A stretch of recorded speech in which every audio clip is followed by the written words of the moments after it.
For today's video, I want to talk about fantasy football players that are risky to draft in fantasy football this year.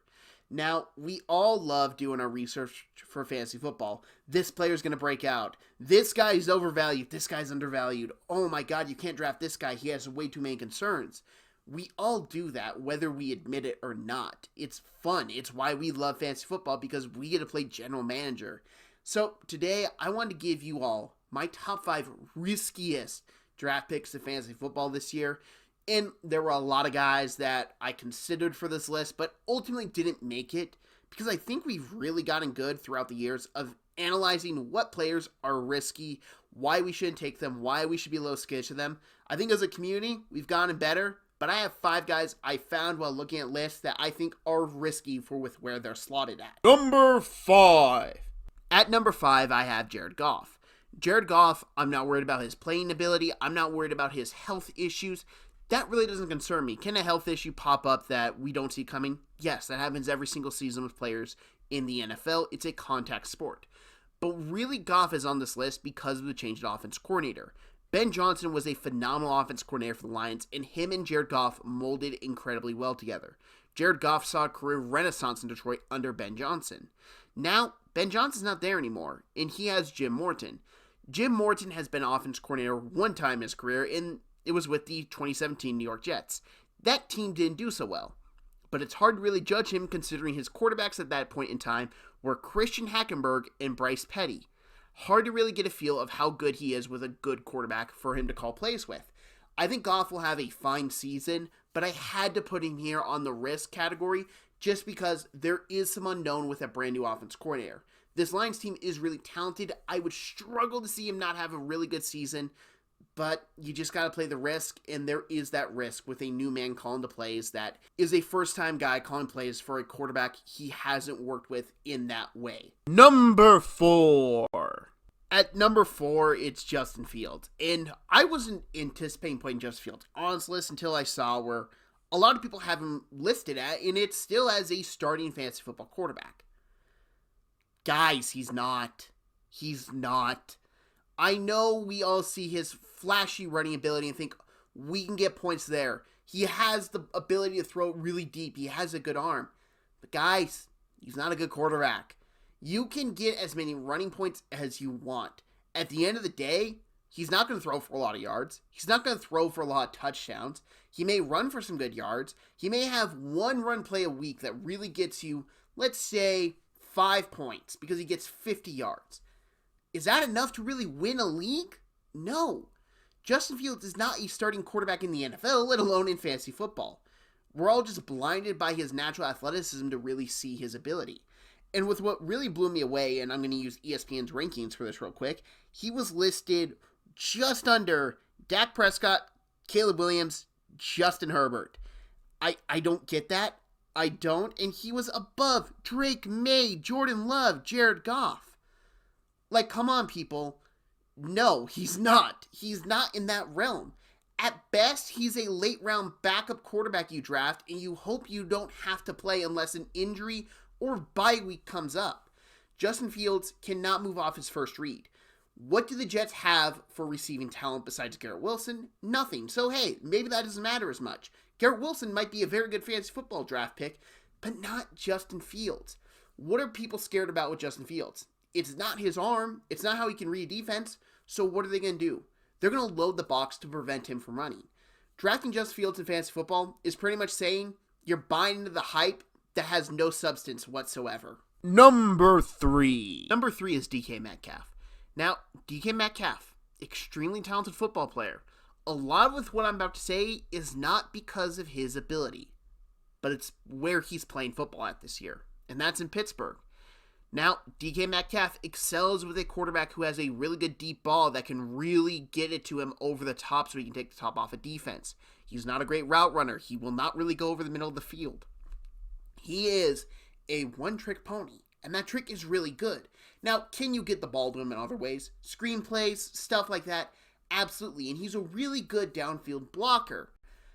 But you can't really rely on a 40-plus-year-old quarterback whose best days are behind him with his arm talent to really get him the ball on a consistent basis.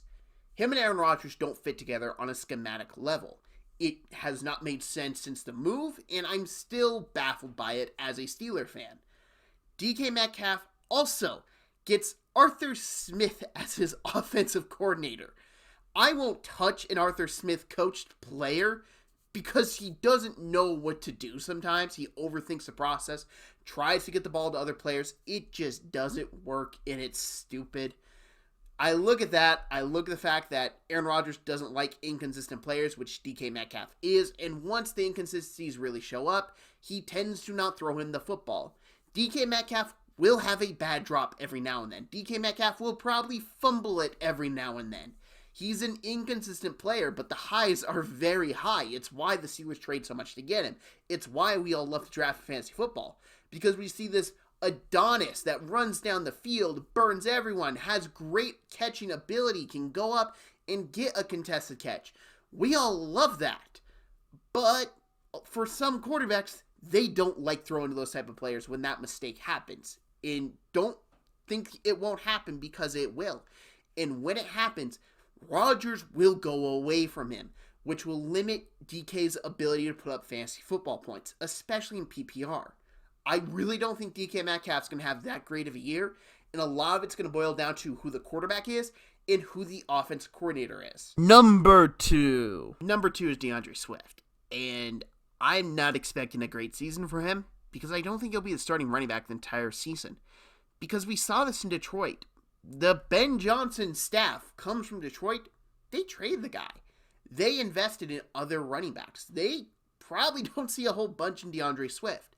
And you look at the backfield, he's not really the power back, so when we get to the red zone, you're going to see those touchdowns get to Roschon Johnson most likely, or maybe Kyle Monangai. He's not going to be featured a whole lot in the red zone, which is a lot of points, especially with touchdowns. And you really wonder just how much does this staff trust him, considering they traded him in Detroit. It's a big thing. I look at DeAndre Swift. I don't think he's going to be a Bear pass this year. He was brought in by a completely different staff.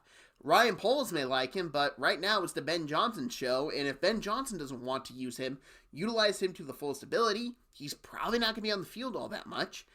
I really think we're not going to see a big year from DeAndre Swift, and he's one of the guys I would just not draft in general. I was shocked to see how highly he was ranked, considering Ben Johnson did not want him prior, and I will keep on repeating that over and over again, because he didn't want him.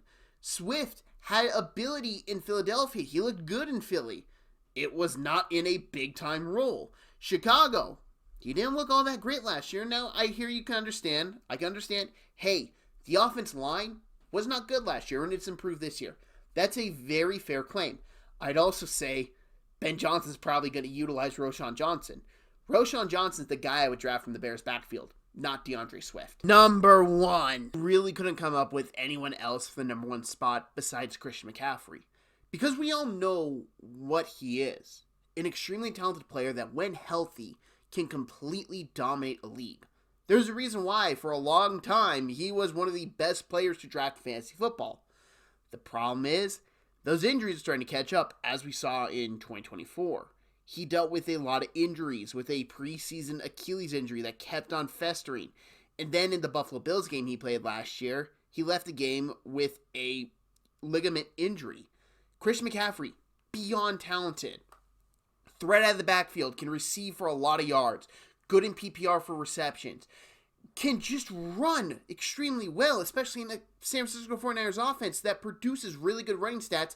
Christian McCaffrey in that offense is like crack for a running back. He is a phenomenal player. You just can't rely on him staying healthy, which is why he ranks number one for me.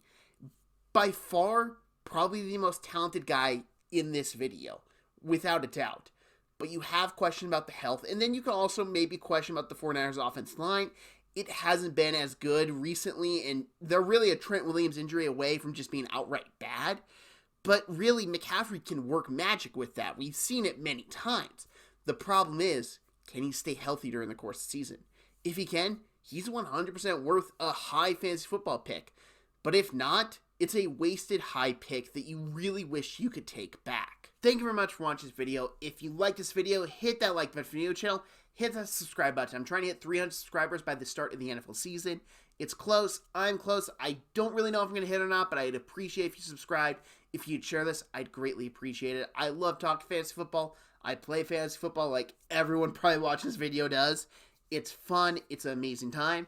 I am strong opinionated, so when I saw a lot of these players, it was really what I saw their season unfolding like. And to me, there were guys I did think to mention. I thought to bring up a Tua, but I really don't know how much people are valuing him because we all know about his concussion history.